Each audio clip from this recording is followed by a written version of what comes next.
आप देख रहे हैं यूट्यूब चैनल उर्दू सीखो ऐसे। इस वीडियो को देखने के लिए आपके इंतखाब का हम खैर मकदम करते हैं। इस वीडियो में अपूर्वा नाम से जुड़े इन सब सवालों का जवाब दिया गया है। अपूर्वा किस ज़ुबान का लफ्ज़ है या किस भाषा का शब्द है? अपूर्वा के माने क्या है? अपूर्वा नाम का मतलब और अर्थ क्या है? अपूर्वा में कितने हुरूफ हैं और कौन कौन सा हर्फ है? अपूर्वा इंग्लिश में कैसे लिखते हैं? अपूर्वा हिंदी में कैसे लिखा जाता है? अपूर्वा उर्दू में कैसे लिखा जाएगा? अपूर्वा उर्दू में लिखने का तरीक़ा क्या है? इन सब सवालों के जवाब से आपके इल्म और जानकारी में इजाफ़ा होगा। तो इस तरह की दूसरी और नई वीडियो पाने के लिए चैनल को ज़रूर सब्सक्राइब करें। अपूर्वा हिंदी ज़ुबान का लफ्ज़ है।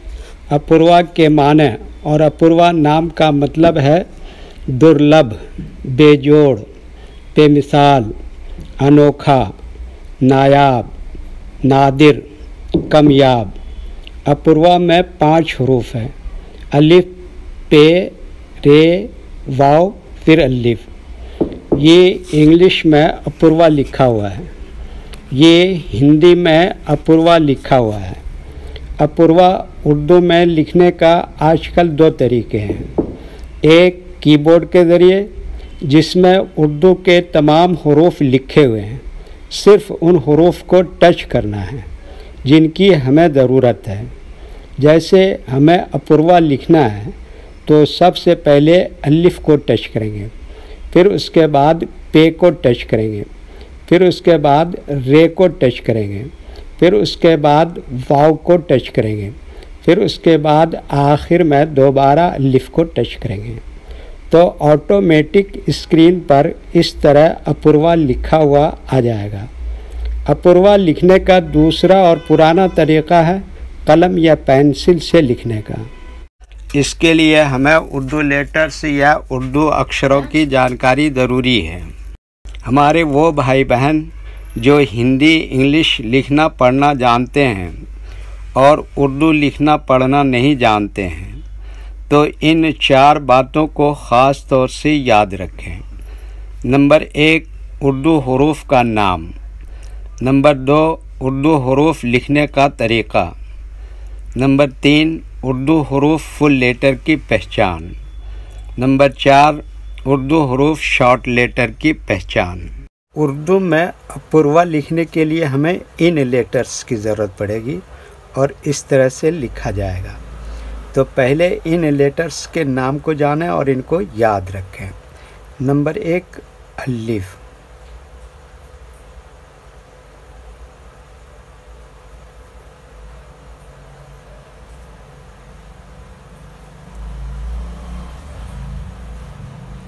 नंबर 2, पे।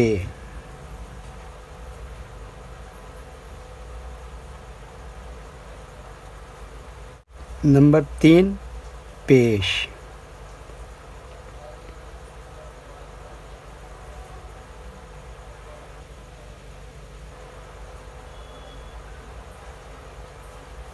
नंबर 4, रे।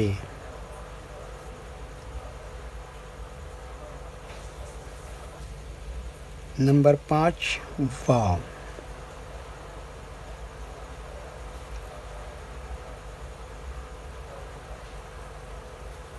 नंबर 6, दोबारा अलिफ। ये इन लेटर्स के नाम हुए। अब इनके लिखने का तरीक़ा समझिए। ये जो लाइन देख रहे हैं, उर्दू के कुछ हरूफ इस लाइन के ऊपर लिखे जाते हैं और कुछ हरूफ लाइन पर ही लिखे जाते हैं और कुछ हरूफ आधे लाइन के ऊपर आधे लाइन के नीचे लिखे जाते हैं। जैसे अलिफ, ये लाइन के ऊपर लिखते हैं। पे लाइन पर लिखते हैं। पेश हमेशा लेटर के ऊपर लिखा जाता है। रे आधे लाइन के ऊपर आधे लाइन के नीचे लिखते हैं। वाव आधे लाइन के ऊपर आधे लाइन के नीचे लिखते हैं। अलिफ क्या बताया, ये लाइन के ऊपर लिखते हैं। ये उर्दू के फुल लेटर हैं। इनको हरूफ तहजी भी कहते हैं। और ये अलग अलग लिखे हुए हैं। लेकिन जब हम इनको मिलाकर लिखेंगे तो इनमें से कुछ लेटर कभी फुल लिखे जाते हैं और कुछ लेटर शॉर्ट लिखे जाते हैं।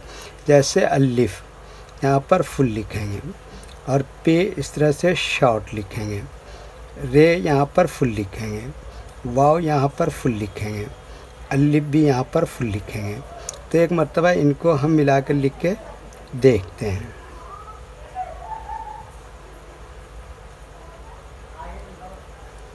ये देखिए क्या लिखा अलिफ, और ये क्या लिखा पे, और ये क्या लिखा रे, और ये इसके पे के ऊपर क्या लगा पेश, और ये क्या लिखा वाव, और ये क्या लिखा अलिफ।